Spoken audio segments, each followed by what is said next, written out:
Kilometre চোরাই লাইনের খোঁজ পেল তিতাস, জড়িতদের আইনের আওতায় আনার হুমকি।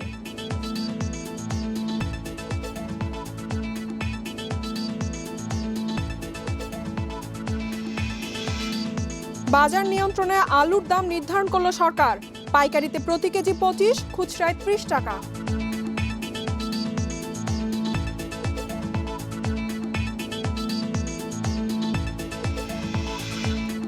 বাজারে লাগামহীন নিত্যপণ্যের দাম, নিয়ন্ত্রণে সরবরাহ বৃদ্ধি ও তদারকির তাগিদ বিশ্লেষকদের।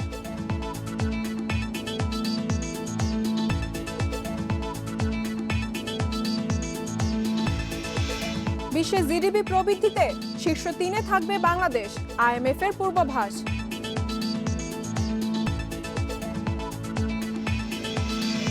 সবাইকে আমন্ত্রণ অর্থনীতি স্বাধীনে, আপনাদের সাথে আছে আমি ইফাতারা। শুনছিলেন শিরোনাম, এবারে যারা বিস্তারিত। কমপক্ষে 300 কিলোমিটার চোরাই লাইনে বাসাবাড়িতে যাচ্ছে তিতাসের গ্যাস, যা দিয়ে 12 জেলায় জ্বলছে 1.5 লাখেরও বেশি চুলা। এতে প্রতি মাসে প্রায় 14 কোটি টাকার রাজস্ব হারাচ্ছে সরকার। এসব অবৈধ সংযোগ শুধু বিচ্ছিন্ন নয়, অপকর্মে জড়িতদের আইনের আওতায় আনার কথা বলছেন বিদ্যুৎ ও জ্বালানি প্রতিমন্ত্রী।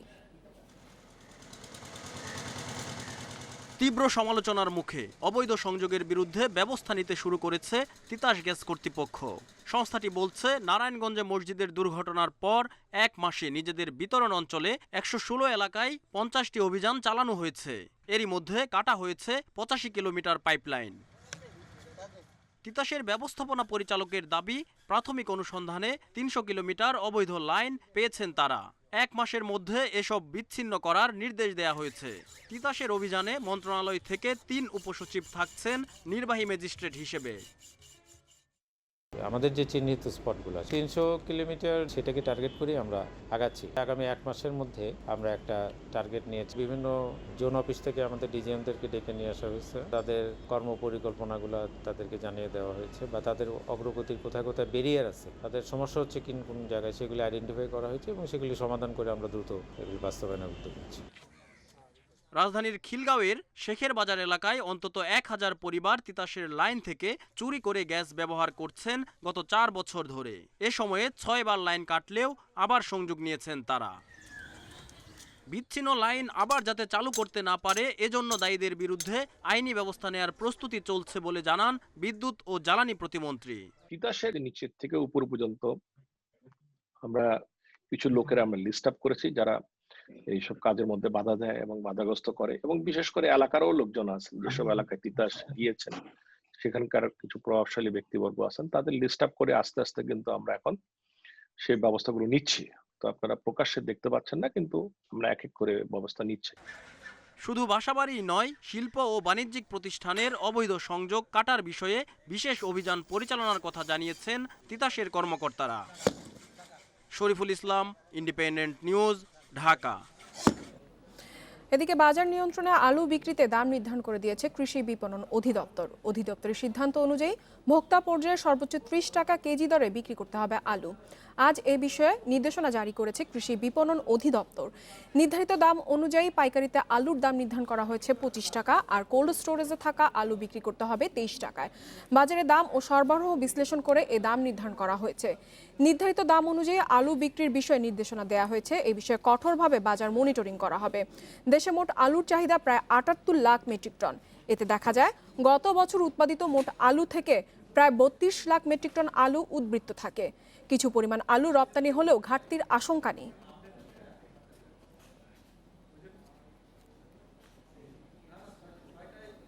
আলুর দাম হলো 23 টাকা হিমাগার, 25 টাকা পাইকারি, 30 টাকা খুচরা। এটা এই মুহূর্তে আমরা সব ফিল্ডে থেকে তথ্য নিয়ে ওদের উৎপাদন খরচের উপর করে আমরা এটা যতদিন পর্যন্ত ফার্দার আমরা কোনো নোটিশ দিব না, ততদিন এটা থাকবে। তোদেরকে আমরা ভোক্তা অধিকারকে আমরা জানাইছি, বাণিজ্য মন্ত্রণালয়কে জানাইছি, সরকারকে আমরা জেলা প্রশাসনদেরকে জানাইছি, জরুরি ভিত্তিতে এগুলা বাজার মনিটরিং করে এদেরকে আইনানুগ ব্যবস্থা নেওয়ার জন্য। কোনো পদক্ষেপেই লাগাম টানা যাচ্ছে না নিত্যপণ্যের বাজারে। চাল, ডাল, আলু, আদা, রসুন কিংবা সবজি সব পণ্যের দাম বাড়তে থাকায় নাভিশ্বাস উঠেছে ক্রেতাদের। দাম নিয়ন্ত্রণে পণ্যের সরবরাহ বাড়ানোর পাশাপাশি তদারকির তাগিদ বাজার বিশ্লেষকদের। লুৎফর রহমান, পেশায় গাড়ি চালক। বাজারে এসেছিলেন বিভিন্ন পণ্যের ফর্দ নিয়ে। তবে শুধুমাত্র পেঁপে ছাড়া কেজি প্রতি 50 টাকার নিচে পাওয়া যাচ্ছে না কোনো সবজি। তাই হতাশ হয়ে অল্প কিছু পণ্য কিনেই বাসায় ফিরছেন তিনি। অনেক কিছু কেনার প্ল্যান নিয়ে আসছিলাম, কিন্তু দাম ঊর্ধ্বমুখী দেখে এই জন্য কিছু কিনতে পারতেছি না ভাই। সব কিছুরই দাম বেশি। এই উস্তে 100 টাকা করে কেজি, কাঁচামরিচ 200 টাকা কেজি। আর কাঁচামরিচ তো আমার 250 গ্রাম লাগবে। মনে করেন 250 গ্রাম কাঁচামরিচ কিনতে গেলেই 50 টাকা দরকার। 50 টাকা তো আমার কাছে অত হচ্ছে না। আলামিন ও জাহাঙ্গীরও পণ্যের দাম বৃদ্ধিতে হতাশ। করোনায় উপার্জন কমে যাওয়ার পাশাপাশি দ্রব্যমূল্যের অস্বাভাবিক বৃদ্ধিতে জীবন চালাতে হিমশিম খেতে হচ্ছে বলে জানান তারা। অন্য দিনের তুলনায় আজকে একটু বেশি বাজারের দাম, সব সবজিগুলোই। বাজারকে নিয়ন্ত্রণ না করতে পারলে আমরা জনসাধারণ সব ক্ষেত্রে ভুক্তভোগী হতে হয়। আমদানি কম, দাম বেশি। কেননা বর্তমানে শসার কেজি হলো 80 টাকা, টমেটোর কেজি হলো 100 টাকা, গাজরের কেজি হলো 90 টাকা, মূলার কেজি হলো 50 টাকা। টিসিবির হিসেবে মাসের ব্যবধানে নিত্যপণ্যের বাজারে সর্বোচ্চ দাম বেড়েছে আমদানি করা পেঁয়াজের। আলুতে বেড়েছে 28 ভাগ। দাম বৃদ্ধির তালিকায় রয়েছে চাল, ডাল, তেলসহ আরও অনেক নিত্যপণ্য। বাজার বিশ্লেষকরা বলছেন, পণ্যের সরবরাহ নিশ্চিত করা গেলে দাম নিয়ন্ত্রণে রাখা সম্ভব। সেই সঙ্গে ব্যবসায়ীদের নির্ধারিত মূল্যে পণ্য বিক্রি করতে বাড়াতে হবে তদারকিও। সব পণ্যের দাম বাড়ার কোনো কারণ নাই। এইসব ক্ষেত্রে সরবরাহ অস্থিতিশীল করে কিছু ব্যবসায়ী সম্ভবত মুনাফা অর্জনের চেষ্টা করছে। এছাড়া চাল, আলু বাদে অন্যান্য নিত্য প্রয়োজনীয় পণ্যের দাম নির্ধারণ করে দেয়া হলে বাজার নিয়ন্ত্রণ করা সম্ভব হবে বলেও মনে করেন বিশ্লেষকরা। Sohel Rana, independent news, Dhaka. নিত্যপণ্যের বাজার পরিস্থিতি নিয়ে আরও জানাতে চট্টগ্রাম থেকে যোগ দিচ্ছেন সহকর্মী ইফতেখার ফয়সাল। ইফতেখার, চট্টগ্রামে কোন কোন জিনিসপত্রের দাম বেড়েছে এবং বাজারের দাম নিয়ে ক্রেতা বিক্রেতারা কি বলছেন? আসলে বাজারের কথা যদি বলি সেক্ষেত্রে বলা যায় বেশিরভাগ পণ্যের দামে কিন্তু এখন যে বলা যায় বাড়া রয়েছে। এবং আমরা দেখেছি গত বেশ কিছুদিন ধরেই কিন্তু বিশেষ করে সবজির বাজার এবং নিত্য প্রয়োজনীয় যে দ্রব্য, চাল, পেঁয়াজ, তেলের মতো পণ্যগুলো, সেখানে কিন্তু বাড়তি দামে সেসব পণ্য বিক্রি হচ্ছে। এই মুহূর্তে আমি যেই সবজির দোকানটির সামনে রয়েছি, এখানে বরবটি বিক্রি হচ্ছে 90 টাকা কেজি দরে। এবং একই সঙ্গে আমরা দেখেছি কাঁকরোল এবং পটলের মতো যেসব সবজিগুলো রয়েছে সেগুলো বিক্রি হচ্ছে 60 থেকে 70 টাকা কেজি দরে। এবং মিষ্টি কুমড়া, যেটি অন্যান্য সময় আমরা দেখি যে 30 থেকে 35 টাকা কেজি দরে বিক্রি হয়, সেটিও কিন্তু বিক্রি হচ্ছে 60 টাকা কেজি দরে। এবং পেঁপে বিক্রি হচ্ছে 40 টাকা কেজি দরে। এবং শীতকালীন যেসব সবজি রয়েছে সেগুলো কিন্তু এরই মধ্যে পুরো দমে এসেছে এমনটি বলা যায় না। বিক্রেতারা বলছেন হয়তো আগামী কয়েক সপ্তাহের মধ্যে শীতকালীন যেসব সবজি সেগুলো সরবরাহ বাড়তে পারে। এবং এর মধ্যে শিম এসেছে, আমরা দেখতে পাচ্ছি গাজরও আছে। এবং শিমের দাম তিনি বলছেন যে আগে আরো বাড়তি ছিল, কিন্তু এর মধ্যে কিছুটা কমে 100-110 টাকা এরকম তারা বিক্রি করছেন। এবং গাজরের দামও 60 থেকে 80 টাকা পর্যন্ত বিক্রি হচ্ছে বলে তারা আমাদেরকে জানিয়েছেন। তো কেবল এই সবজির বাজার নয়, একই সঙ্গে আমরা দেখতে পেয়েছি যে নিত্য প্রয়োজনীয় যেসব ভোগ্য পণ্যগুলো রয়েছে সেগুলোতে কিন্তু আমরা একই ধরনের অবস্থা দেখতে পেয়েছি। চালের কথা যদি বলি সেক্ষেত্রে দেখা যাবে মোটা যেসব। আপনার কাছে একটি বিষয় জানতে চাইবো। আমরা জানি যে আজকে কিন্তু সকালবেলা জানা গেছে যে আলুর দাম নির্ধারণ করে দেওয়া হয়েছে ভোক্তা পর্যায়ে, পাইকারি পর্যায়ে এবং কোল্ড স্টোরেজ পর্যায়ে। দাম নির্ধারণের পরে চট্টগ্রামে কি বাজার দরে কোনো পরিবর্তন এসেছে? ব্যবসায়ীরা কি বলছেন? আমি যেই দোকানটির সামনে রয়েছি সেখানে কিন্তু প্রতি কেজি আলু বিক্রি হচ্ছে 50 টাকা কেজি দরে। অর্থাৎ এরই মধ্যে কোনো পরিবর্তন আমরা দেখতে পাইনি। এবং যেই দামটি নির্ধারণ করে দেওয়া হয়েছে সেটি আদৌ কতটুকু বাজারে সেটি প্রতিফলিত হয় সেটি কিন্তু আমরা দেখার অপেক্ষা রয়েছি। এবং অধিকাংশ বিক্রেতারাও মনে করছেন সেটি বাস্তবায়ন সম্ভব নয়। কারণ তাদের সঙ্গে কথা বলে আমরা যেটি জেনেছি সেটি হচ্ছে স্বাভাবিকভাবে কিন্তু বছরের অক্টোবর নভেম্বর মাসে এই মাসগুলোতে একটু আলুর দাম একটু বাড়তি দিকে থাকে। অন্যান্য সময় যেখানে 20 টাকার নিচে আলু বিক্রি হয়, অক্টোবর নভেম্বর মাসে কিন্তু গত বছরও কিন্তু আলু বিক্রি হয়েছে প্রায় 35 টাকা কেজি দরে। যেটি এবার 50 টাকার হওয়ার কারণ হিসেবে তারা যেটি বলছেন সেটি হলো এবার যেহেতু করোনা সংকটের সময় অনেকে ত্রাণ সামগ্রী হিসেবে কিন্তু প্রচুর পরিমাণে আলু বিতরণ করেছেন। এবং একই সঙ্গে বিভিন্ন জায়গায় বন্যায় যে আলু যে সংরক্ষণ করা যায়নি যথাযথভাবে, যার কারণে এই দামটি বেড়ে গেছে বলে তারা মনে করেন। তো যেই দামটি এর মধ্যে নির্ধারণ করে দেওয়া হয়েছে তার প্রতিফলন যেমন আমরা দেখতে পাইনি, একই সঙ্গে বিক্রেতারাও বলছেন এটি আসলে কতটুকু বাস্তবায়ন সম্ভব সেটি নিয়ে সংশয় রয়েছে। চট্টগ্রাম থেকে বাজার পরিস্থিতি নিয়ে জানাচ্ছিলেন সহকর্মী ইফতেখার ফয়সাল। চলে যাচ্ছি পরবর্তী সংবাদে। দেশে পেঁয়াজের উৎপাদন বাড়াতে সুনির্দিষ্ট কর্মপরিকল্পনা গ্রহণের নির্দেশনা দিয়েছেন কৃষিমন্ত্রী আব্দুর রাজ্জাক। বুধবার কৃষি গবেষণা ইনস্টিটিউটের আয়োজনে এক অনলাইন আলোচনায় এ কথা বলেন তিনি। আলোচনায় মন্ত্রী দেশে পেঁয়াজের সংকট মোকাবেলায় উৎপাদন বৃদ্ধিতে গবেষক, বিজ্ঞানী ও কর্মকর্তাদের সমন্বিত কর্মপরিকল্পনা নেয়ার আহ্বান জানান। এছাড়া কতদিনের মধ্যে উৎপাদন বাড়িয়ে স্বয়ংসম্পূর্ণ হওয়া যাবে সে বিষয়ে সংশ্লিষ্ট সবাইকে কর্মপরিকল্পনা চূড়ান্ত করার নির্দেশ দেন কৃষিমন্ত্রী। এ সময় গ্রীষ্মকালীন পেঁয়াজ উৎপাদনে চাষিদের বীজ, উপকরণ, প্রযুক্তি সহ সব ধরনের সহযোগিতা দেওয়া হবে বলে জানান তিনি।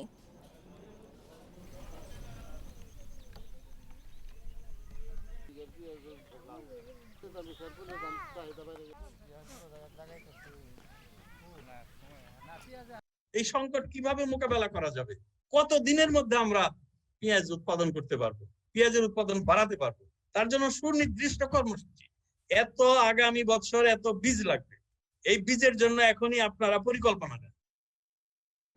নিষেধাজ্ঞার সময় নদীতে ইলিশ ধরলে কঠোর ব্যবস্থা নেওয়ার হুঁশিয়ারি দিয়েছেন মৎস্য ও প্রাণী সম্পদ মন্ত্রী সম রেজাউল করিম। বুধবার চাঁদপুরে এক কর্মসূচিতে এ কথা বলেন মন্ত্রী। চাঁদপুরের মোহনপুরে মা ইলিশ সংরক্ষণ অভিযান উপলক্ষে জেলেদের সাথে সচেতনতামূলক কর্মসূচিতে মন্ত্রী জানান, প্রতি বছরের মতো এই বছরও নিষেধাজ্ঞার 22 দিন সমুদ্র উপকূল সহ সারা দেশে কঠোর নজরদারি চলবে। এমনকি গভীর রাতেও কাউকে মাছ ধরতে দেয়া হবে না বলে হুঁশিয়ারি করেন মৎস্যমন্ত্রী। ইলিশের উৎপাদন বাড়াতে 14 অক্টোবর থেকে 4 নভেম্বর পর্যন্ত ইলিশ ধরা, বিক্রি, বাজারজাত, মজুদ, পরিবহন বন্ধ রাখার নির্দেশ দিয়েছে সরকার।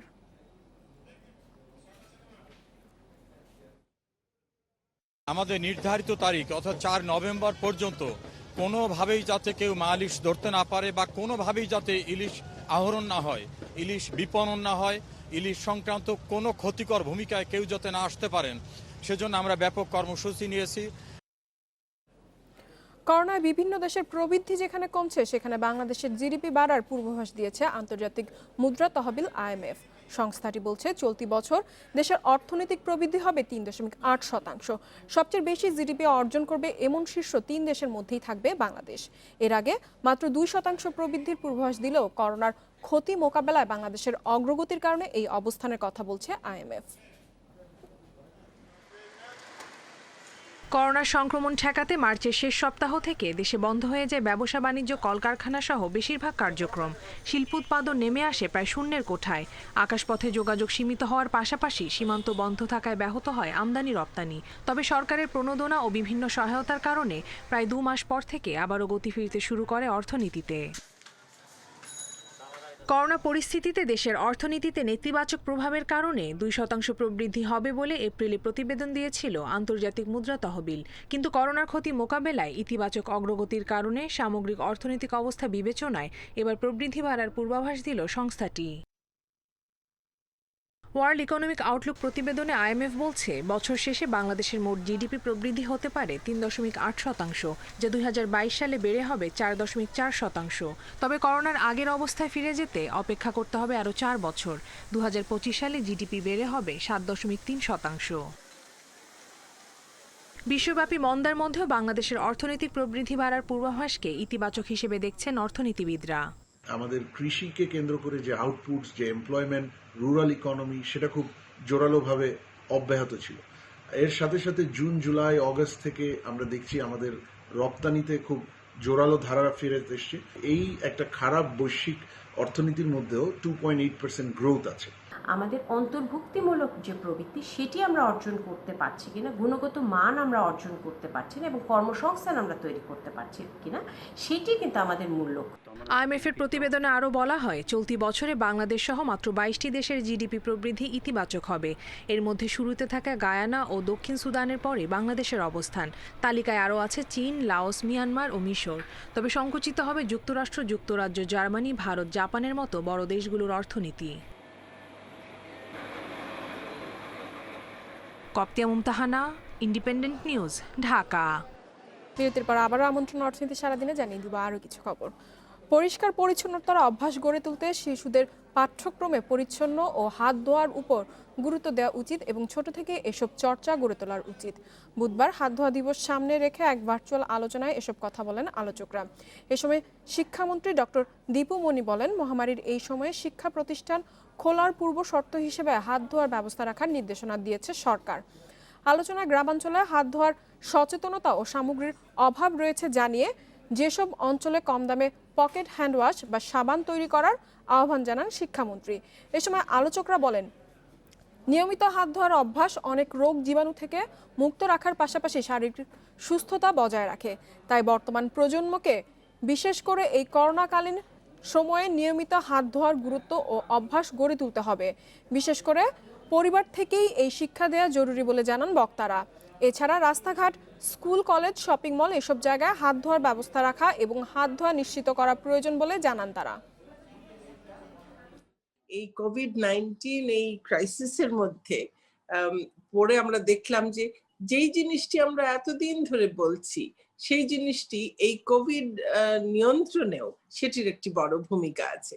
সকল পর্যায়ের শিক্ষা প্রতিষ্ঠানে একেবারেই অত্যন্ত জরুরিভাবে এই ফ্যাসিলিটিগুলো থাকা, এটি তো নিশ্চিত করা আমাদের দায়িত্ব। এবারে শেয়ার বাজারের খবর। সপ্তাহের চতুর্থ কার্যদিবসে মূল্যসূচকের মিশ্র অবস্থায় লেনদেন শেষ হয়েছে ঢাকা স্টক এক্সচেঞ্জে। তবে এ সময় 48 ভাগ প্রতিষ্ঠান দর হারালেও লেনদেন বেড়েছে ঢাকার বাজারে। অন্যদিকে চট্টগ্রাম স্টক এক্সচেঞ্জে লেনদেন হয়েছে 29 কোটি 50 লাখ টাকা। বুধবার ঢাকা স্টক এক্সচেঞ্জে মূল্যসূচকের উত্থানে লেনদেন শুরু হলেও শেষ হয় নেতিবাচক অবস্থায়। লেনদেন শেষে প্রধান সূচক DACX 0.8 পয়েন্ট কমে অবস্থান করছে 4839 পয়েন্টে। তবে সূচক সামান্য কমলেও বেড়েছে লেনদেনের পরিমাণ। আজ মোট লেনদেন হয়েছে 650 কোটি 71 লাখ টাকার শেয়ার, যা আগের কার্যদিবস থেকে 60 কোটি 86 লাখ টাকা বেশি। হাত বদলে অংশ নেওয়া 355টি কোম্পানি ও মিউচুয়াল ফান্ডের মধ্যে আজ দর বেড়েছে 134টির, কমেছে 169টির এবং অপরিবর্তিত আছে 52টি প্রতিষ্ঠানের শেয়ার দর। সবচেয়ে বেশি লেনদেন হওয়া প্রতিষ্ঠানের তালিকার প্রথম অবস্থানে উঠে এসেছে এশিয়া প্যাসিফিক ইন্স্যুরেন্স, দ্বিতীয় বাংলাদেশ সাবমেরিন কেবলস এবং তৃতীয় অবস্থানে বেক্সিমকো। শতাংশের দিক থেকে দর বৃদ্ধির তালিকার শীর্ষে রয়েছে মেঘনা কনডেন্স মিল্ক, দ্বিতীয় জিপিএ ইস্পাত এবং তৃতীয় অবস্থানে গোল্ডেন সান। অন্যদিকে চট্টগ্রাম স্টক এক্সচেঞ্জে সার্বিক সূচক কমেছে 23.71 পয়েন্ট, লেনদেন হয়েছে 29 কোটি 5 লাখ টাকার share. Koptia Mumtahana, independent news, Dhaka. এবার জানাবো বিশ্বের প্রধান মুদ্রার সঙ্গে টাকার আজকে বিনিময় হার। দর অপরিবর্তিত রয়েছে। যুক্তরাষ্ট্রের ডলারের বিনিময় হয়েছে 84 টাকা 90 পয়সায়। যুক্তরাজ্যের পাউন্ডের দর কমেছে, বিনিময় হয়েছে 112 টাকা 58 পয়সায়। কমেছে ইউরোর দর, বিনিময় হয়েছে 101 টাকা 72 পয়সায়। দর অপরিবর্তিত রয়েছে। ভারতীয় রুপির বিনিময় হচ্ছে 1 টাকা 25 পয়সায়। সৌদি রিয়েলের দরও অপরিবর্তিত রয়েছে, বিনিময় হচ্ছে 22 টাকা 74 পয়সায়। দর অপরিবর্তিত রয়েছে। আরব আমিরাতের দিরহামের বিনিময় হচ্ছে 23 টাকা 23 পয়সায়। কুয়েতি দিনারের দর বেড়েছে, বিনিময় হচ্ছে 279 টাকা 23 পয়সায়। এছাড়া দর বেড়েছে মালয়েশিয়ান রিঙ্গিতেরও, বিনিময় হচ্ছে 20 টাকা 58 পয়সায়।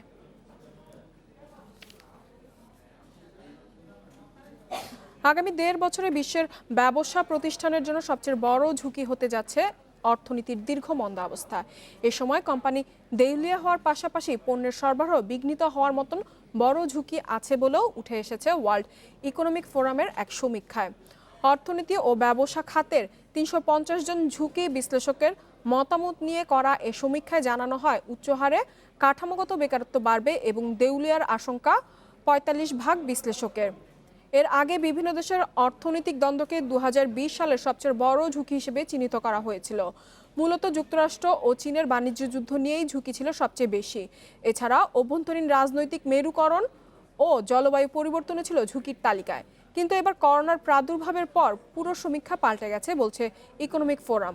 সংস্থাটি বলছে, করোনায় অর্থনৈতিক কর্মকাণ্ড কমে যাওয়ায় $1 ট্রিলিয়ন প্রণোদনার প্রয়োজন হচ্ছে সব অর্থনীতি, যার ফলে বাড়তি চাপে পড়েছে সব দেশই।